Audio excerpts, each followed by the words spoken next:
রাজধানীর মগবাজারের আদ্দিন হাসপাতালে ৬ শিশুর মৃত্যু হয়েছে। বুধবার ভোরে ওয়ার্ডের এসির গ্যাস লিকেজ হয়ে এ দুর্ঘটনা ঘটে বলে ধারণা করছেন স্বজনরা। প্রত্যক্ষদর্শীরা জানান, ওয়ার্ডটিতে থাকা এসি সিস্টেমে হঠাৎ ত্রুটি দেখা দিলে তা থেকে গ্যাস লিকেজ হতে শুরু করে। এতে ওয়ার্ডে চিকিৎসাধীন থাকা শিশুদের অবস্থার অবনতি ঘটে। এক পর্যায়ে একে একে মৃত্যুর কোলে ঢলে পড়ে শিশুরা। আমার বেবি কিন্তু সুস্থ, 3.5 কেজি প্লাস ও বেবি জন্মগ্রহণ করছে আলহামদুলিল্লাহ, কিন্তু এখন ওনারা এটা হাতে ধরে হত্যা করা হয়েছে।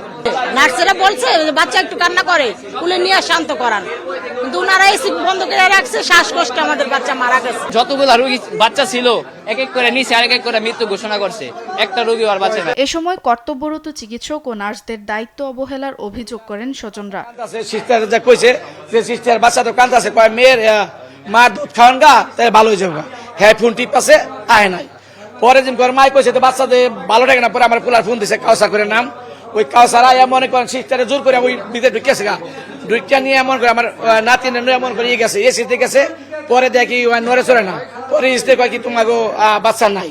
15 জন বাচ্চা ছিল, 15 জনের ভিতরে সবাই আইসিইউতে ভর্তি হয়েছে। তার ভিতরে 12 জনের সন্ধান পাওয়া গেছে যে 12 জন লোক মারা গেছে, আর 3 জন এখন জীবিত আছে কিনা ওনারা না বললে তো আমরা পারবো না। একসঙ্গে এতগুলো শিশুর মৃত্যু খতিয়ে দেখার কথা জানান চিকিৎসকরা।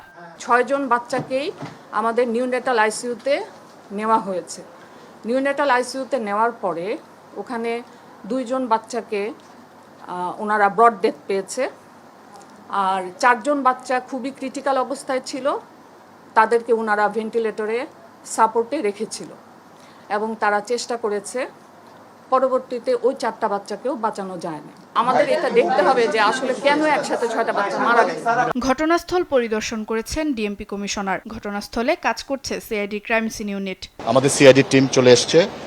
সিআইডি টিম তাদের বিশেষজ্ঞ পরীক্ষা নিরীক্ষা করছে, তাদের এক্সপার্টরা এসছে। আর আমরা এখানে যারা দায়িত্বরত ছিল সবাইকে জিজ্ঞাসাবাদ করছি, তো আমাদের তদন্ত চলছে। সুপ্রিয়া তৃষা, নিউজ ডেস্ক, দেশ টিভি।